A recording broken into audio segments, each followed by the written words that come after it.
আরে আজকে অনেক গরম লাগছে, চলো কুয়ো থেকে পানি তুলে খেতে হবে।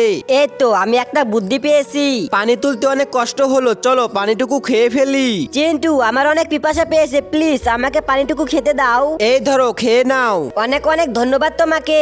আরে বালতির ভিতরে তো একটুও পানি নেই, চলো কুয়ো থেকে আবার পানি তুলতে হবে। চলো এবারে একটু পানি খেয়ে নেই। চিন্টু প্লিজ এবারও একটু পানি খেতে দাও। ঠিক আছে, এই ধরো খেয়ে নাও। চিন্টু অনেক অনেক ধন্যবাদ তোমাকে।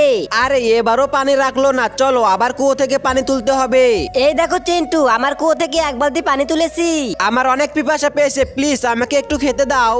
না খেতে দিব না, আমি সবটুকু খেয়ে ফেলবো। চলো কষ্ট করে আমার কুয়ো থেকে পানি তুলতে হবে। আরে বাহ, আমি তো পুরো এক বালতি সোনা পেলাম। চিন্টু প্লিজ আমাকে সোনাগুলো দিয়ে দাও। আরে চলো ঠিক আছে, এ নাও একটা হিরে। চল হাট এখান থেকে, আমি সবগুলো নিয়ে নিব। বন্ধুরা এখন তোমরাই আমাকে সাহায্য করতে পারো, ভিডিওটিতে লাইক আর চ্যানেলটি সাবস্ক্রাইব করে দিয়ে। আমাকে তুই অনেক জ্বালিয়েছিস, এই নে দেখ কেমন লাগে।